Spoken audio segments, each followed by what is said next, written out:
আসসালামু আলাইকুম। এমন একটি যাত্রা শুরু করার কথা কল্পনা করুন যা প্রায় 30 বছর স্থায়ী হবে, ৭৫,০০০ মাইলেরও বেশি কভার করবে এবং ৪০টিরও বেশি দেশ ঘুরবেন, তাও আধুনিক বাহন ছাড়া, বেশিরভাগ পায়ে হেঁটে। এটি ছিল ইবনে বতুতার অবিশ্বাস্য জীবন, যিনি ইতিহাসের অন্যতম সেরা ভ্রমণকারী হয়েছিলেন। আসুন আমরা সারা বিশ্ব জুড়ে তার অসাধারণ অভিযানে অংশগ্রহণ করে তার ভ্রমণ উপভোগ করি। ইবনে বতুতা ছিলেন একজন সুন্নি মুসলিম পর্যটক, চিন্তাবিদ, বিচারক এবং সুন্নি ইসলামের মালিকি মাযহাবের অনুসারী ধর্মতাত্ত্বিক। তার পূর্ণ নাম হল আবু আবদুল্লাহ মুহাম্মদ ইবনে বতুতা। চীন সহ পৃথিবীর অনেক জায়গায় তিনি শামসুদ্দিন নামেও পরিচিত। পৃথিবী ভ্রমণের জন্য তিনি বিখ্যাত হয়ে আছেন। 21 বছর বয়সে তিনি প্রথম মক্কায় হজ্জের উদ্দেশ্যে যাত্রা শুরু করেছিলেন। এই হজ যাত্রাই 3 দশক স্থায়ী একটি মহাকাব্যিক অভিযাত্রায় পরিণত হয়েছিল। 30 বছরে তিনি প্রায় ৭৫,০০০ মাইল বা ১,২১,০০০ কিলোমিটার পথ পরিভ্রমণ করেছেন। তিনি একমাত্র পরিব্রাজক যিনি তার সময়কার সমগ্র মুসলিম বিশ্ব ভ্রমণ করেছেন এবং তৎকালীন সুলতানদের সাথে সাক্ষাৎ করেছেন। বর্তমান পশ্চিম আফ্রিকা থেকে শুরু করে মিশর, সৌদি আরব, Syria, Iran, Iraq, Kazakhstan, Afghanistan, Pakistan, মালদ্বীপ, ভারত, বাংলাদেশ, শ্রীলঙ্কা, ইন্দোনেশিয়া এবং চীন ভ্রমণ করেছিলেন। তার পূর্বে কেউ এমন দীর্ঘ পথ ভ্রমণ করেননি। প্রায় 40টি দেশ ভ্রমণ করে তিনি নিজ দেশ মরক্কোতে ফেরার পর মরক্কোর সুলতান আবু ইনান ফারিস তার ভ্রমণ কাহিনীর বর্ণনা লিপিবদ্ধ করার জন্য কবি ইবনে জুওয়াইয়াকে নিয়োগ করেন। এই ভ্রমণ কাহিনীর নাম রেহলা। এটিকে 1400 শতকের পূর্ব, মধ্য এবং দক্ষিণ এশিয়ার মুসলিম সাম্রাজ্যের ইতিহাসের অন্যতম দলিল হিসাবে বিবেচনা করা হয়। 1958 সালে এই গ্রন্থের ইংরেজি অনুবাদ বের হয়। প্রথম জীবন। ইবনে বতুতা 17 রজব 703 হিজরি মোতাবেক 1304 খ্রিস্টাব্দে 24 ফেব্রুয়ারি রবিবার দিন মরক্কোর তানজিয়ারে এক সম্ভ্রান্ত মুসলিম পরিবারে জন্মগ্রহণ করেন। তার বাবা ছিলেন একজন কাজী। তিনি কিশোর বয়স থেকেই ইসলাম ধর্মের উপর শিক্ষা লাভ করেন। মক্কায় প্রথম হজ। 1325 সালের 14 জুন তারিখে ইবনে বতুতার বয়স ছিল 21 বছর 4 মাস। এ সময়ে তিনি হজ পালনের উদ্দেশ্যে জন্মভূমি ত্যাগ করেন। হজ্জের উদ্দেশ্যে তিনি উত্তর আফ্রিকার সমুদ্র তীর ঘেঁষে পায়ে হেঁটে মক্কা রওনা দেন। সেই সময় সাধারণত মরক্কো থেকে হজ করে ফিরতে হাজিদের 15 থেকে 16 মাস সময় লাগত। এই পথে তিনি আবদাল ওয়াদিদ এবং হাফসিদ সাম্রাজ্য, তিমসান, বিজাইরা এবং তিউনিস হয়ে মক্কায় পৌঁছান। পথে আলেকজান্দ্রিয়ায় তিনি 2 জন ধার্মিক তপস্বীর সাথে সাক্ষাৎ করেন। এদের একজন হলেন শেখ বুরহানুদ্দিন। তিনি ইবনে বতুতাকে তার বিশ্ব ভ্রমণ সম্পর্কে ভবিষ্যৎবাণী করেন যে, আমার মনে হচ্ছে তুমি বিদেশ ভ্রমণ পছন্দ করো। তুমি ভারতে আমার ভাই ফরিদুদ্দিন, সিন্ধু প্রদেশে রুকনুদ্দিন এবং চীনে বুরহানুদ্দিনের সাথে দেখা করবে এবং আমার শুভেচ্ছা পৌঁছে দেবে। অপর ব্যক্তি হলেন শেখ মুর্শিদি, যিনি ইবনে বতুতার একটি স্বপ্নের ব্যাখ্যা করেন। এই 2 ব্যক্তির সাথে সাক্ষাতের পূর্বে তার এতদূর দেশ ভ্রমণের পরিকল্পনা ছিল না, কিন্তু তাদের অনুপ্রেরণায় তিনি বিশ্ব ভ্রমণের পরিধি আরও বিস্তার করেন। মদিনায় হজরত মুহাম্মদ সাল্লাল্লাহু আলাইহি ইসলামের রওজা মুবারক জিয়ারত করে মক্কা পৌঁছে হজ পালন করে তিনি তানজিয়ার ফিরে যাওয়ার বদলে মধ্য এশিয়ার দিকে যাত্রা করার সিদ্ধান্ত নিলেন। ইরাক ও পারস্য। মক্কায় 1 মাস কাটানোর পর 17 নভেম্বর 1326 ইবনে বতুতা ইরাকগামী এক কাফেলার সাথে যোগ দেন। এই দলটি মদিনা অভিমুখে যাওয়ার পথে নাজাফ শহরের 4র্থ খলিফা হযরত আলী রাদিয়াল্লাহু আনহু এর মাজার জিয়ারত শেষে কাফেলা ইরাকের উদ্দেশ্যে রওনা দিলে তিনি কাফেলার সাথে না গিয়ে দক্ষিণ দিকে টাইগ্রিস নদী পার হয়ে বসরা শহরে যান। বসরা থেকে তিনি পারস্যের সবচেয়ে বিখ্যাত শহর ইস্পাহান থেকে তিনি সিরাজ হয়ে বাগদাদ পৌঁছান। পরে সিল্ক রুট হয়ে তাবরিজ শহরে যান।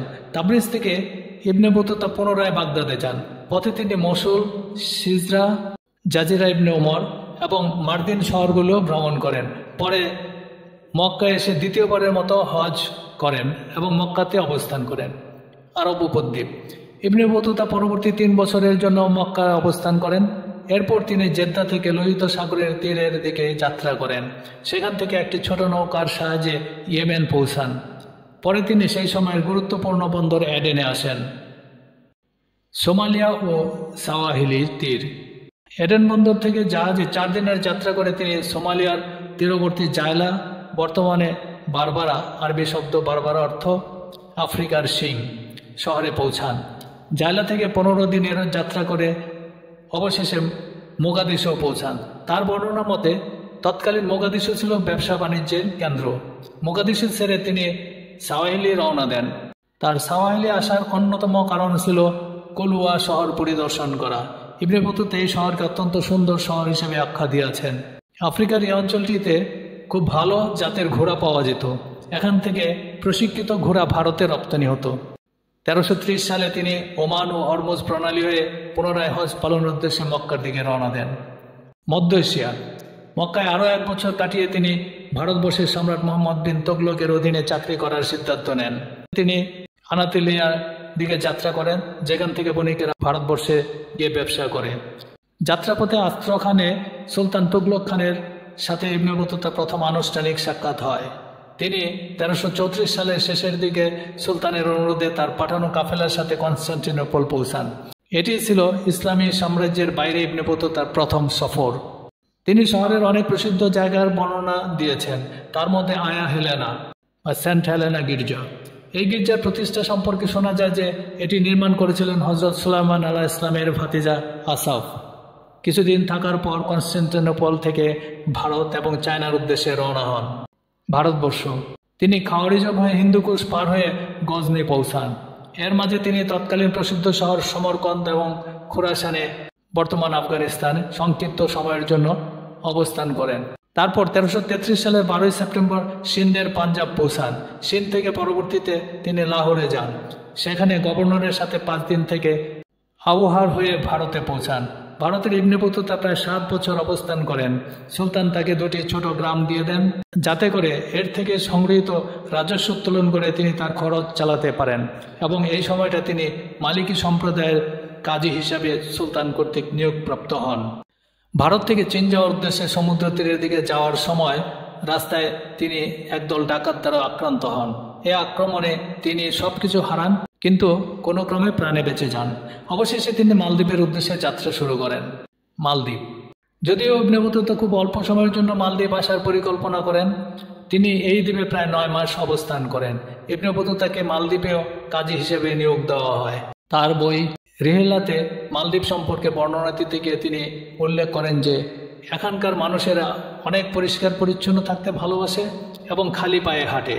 তিনি কাজী থাকা অবস্থায় অনেক কড়া ইসলামিক নিয়মকানুন চালু করতে সমর্থ হলেও মেয়েদের পোশাক পরিবর্তনের ব্যাপারে তিনি তেমন একটা সুবিধা করে উঠতে পারেননি। মালদ্বীপ থেকে তিনি সিলন বর্তমান শ্রীলঙ্কা হয়ে চীন যাওয়ার ইচ্ছা পোষণ করেন এবং অবশেষে একটি জাহাজে চড়ে শ্রীলঙ্কা চলে যান। শ্রীলঙ্কার মাদুরি উপকূলে যাওয়ার সময় প্রচণ্ড এক ঝড়ের ধাক্কায় তার জাহাজ প্রায় ডুবে গিয়েছিল। তখনকার দামা খানের সুলতান ছিলেন গিয়াসউদ্দিন, যিনি ছিলেন ভারতের সুলতান মোহাম্মদের নিয়োজিত মাদুরির সামরিক গভর্নর। মাদুরিতে কিছুদিন অবস্থানকালে তিনি শ্রীলঙ্কার অ্যাটামস পিক এবং ভ্যানাভারাম মন্দির পরিদর্শন করেন। তারপর তিনি ইয়েমেন যাওয়ার উদ্দেশ্যে একটি জাহাজে চড়েন, কিন্তু সেই জাহাজের বহরে জলদস্যু কর্তৃক আক্রান্ত হওয়ায় এবং সকল সহায় সম্বল হারিয়ে পুনরায় মালদ্বীপ যান। বাংলাদেশ মালদ্বীপ থেকে একটি চীনা বাণিজ্য জাহাজে করে চীনের উদ্দেশ্যে রওনা দিয়ে তিনি বর্তমান বাংলাদেশের চট্টগ্রাম বন্দরে এসে পৌঁছান। তিনি বলেন, টানা 43 দিন সাগরে কাটিয়ে অবশেষে আমরা বাংলাদেশে পৌঁছলাম। সবুজে ঘেরা বিশাল এক দেশ, প্রচুর চাল পাওয়া যায়, অন্য সব জিনিসও এত সস্তায় পাওয়া যায় সে দেশে যে এরকম আর কোথাও দেখিনি। ইবনে বতুতার বর্ণনায় পাওয়া যায় মাত্র 1 দিরহাম দিয়ে তখন বাংলাদেশে 8টি স্বাস্থ্যবান মুরগি পাওয়া যেত। এছাড়াও 1 দিরহামে 15টা কবুতর, 2 দিরহামে 1টি ভেড়া এবং 1 স্বর্ণ মুদ্রারও কম মূল্যে দাসদাসী কিনতে পাওয়া যেত। যখন ইবনে বতুতা বর্তমান বাংলাদেশে এসে পৌঁছান তখনকার সুলতান ছিলেন ফখরুদ্দিন। ইবনে বতুতা বাংলাদেশে আসার একমাত্র উদ্দেশ্য ছিল মহান দরবেশ হজরত শাহজালাল রহমতুল্লাহ আলাইহির সাথে সাক্ষাৎ করা। সিলেটের পর্বত শ্রেণীর মধ্যে যেখানে হজরত শাহজালাল রহমতুল্লাহ থাকতেন সেখান থেকে প্রায় 2 দিনের দূরত্বেই তার 2 জন শিষ্যের সাথে দেখা হয়ে যায় ইবনে বতুতার। তাদের কাছ থেকে তিনি জানতে পারেন যে হযরত শাহজালাল রহমতুল্লাহ আদেশ দিয়েছেন পশ্চিম থেকে যে পর্যটক তার সাথে দেখা করতে আসছেন তাকে যেন স্বাগত জানিয়ে নিয়ে আসা হয়। অথচ ইবনে বতুতার সাথে হযরত শাহজালাল রহমতুল্লাহের আগে থেকে কোনো পরিচয় ছিল না, কিংবা ইবনে বতুতার আগমনের কোনো খবরও দেননি। এখান থেকে ইবনে বতুতা হযরত শাহজালাল রহমতুল্লাহ এর আধ্যাত্মিক ক্ষমতার ব্যাপারে ইঙ্গিত পান। অবশেষে হযরত শাহজালাল রহমতুল্লাহ এর কাছ থেকে বিদায় নিয়ে তিনি ইন্দোনেশিয়ার সুমাত্রা দ্বীপের উদ্দেশ্যে রওনা দেন। চীন চট্টগ্রাম বন্দর থেকে যাত্রা করে প্রায় 40 দিন পর সুমাত্রা উপকূলে পৌঁছান। সেখানকার সুলতান আল মালিক আল জহিরের আতিথেয়তায় প্রায় 2 সপ্তাহ কাটানোর পর সুলতান তাকে চীন যাওয়ার জন্য প্রয়োজনীয় সরঞ্জাম সহ একটি ছোট জাহাজের ব্যবস্থা করে দেন। সেখান থেকে প্রায় 40 দিন যাত্রা করে 1345 সালে বর্তমান চীনের ফুজিয়ান প্রদেশের কুয়ানজো বন্দরে পৌঁছান। ইবনে বতুতার বর্ণনায় চীনের স্থাপত্য এবং শিল্পকলার নিপুণতার নির্দেশ পাওয়া যায়। তিনি চীনের চিত্রকলার অনেক প্রশংসা করেন, কিন্তু চীনের খাদ্যাভ্যাস তার বিন্দুমাত্র উপভোগ্য মনে হয়নি। চীনের অনেক প্রশংসা করলেও চীন তাকে কোনোভাবে বিমোহিত করতে পারেনি। অবশেষে 1346 সালে তিনি তার দেশ মরক্কো ফেরত যাওয়ার উদ্দেশ্যে সুলতানের দেওয়া একটি জাহাজে করে কুয়ানজু থেকে পশ্চিম দিকে রওনা দেন। স্বদেশ প্রত্যাবর্তন। কুয়ানজু থেকে তিনি ভারতের মরক্কোর পথে রওনা দেন 1346 সালে। 2 মাস জাহাজে কাটিয়ে তিনি সুমাত্রা পৌঁছান। সেখানে 2 মাস থেকে তিনি কাওলাম মিয়ানমারের কোনো বন্দর হয়ে ভারত পৌঁছান এবং নিজ দেশে ফেরার পথে আরও একবার মক্কায় হজ করার পরিকল্পনা করেন। 1348 সালের শুরুতে তিনি সিরিয়ার দামেস্কে পৌঁছান।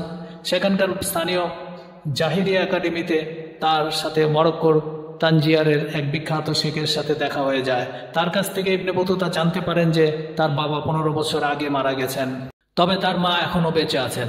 তখন সিরিয়া এবং গাজায় কালা জ্বরের মহামারী ছড়িয়ে পড়েছে।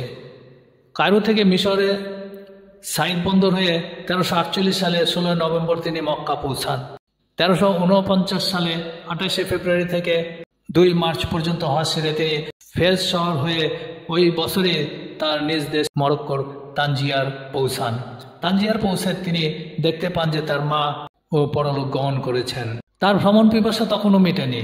তিনি আল আন্দালুস, স্পেন, উত্তর আফ্রিকা, সাহারা মরুভূমি এবং মালি সহ আফ্রিকার আরও অনেক জায়গা ঘুরে 1354 সালের শুরুর দিকে তার জন্মভূমিতে শেষবারের মতো পদার্পণ করেন।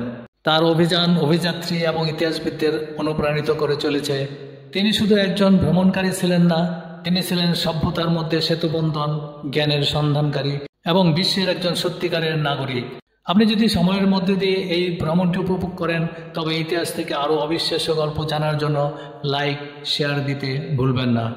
ধন্যবাদ।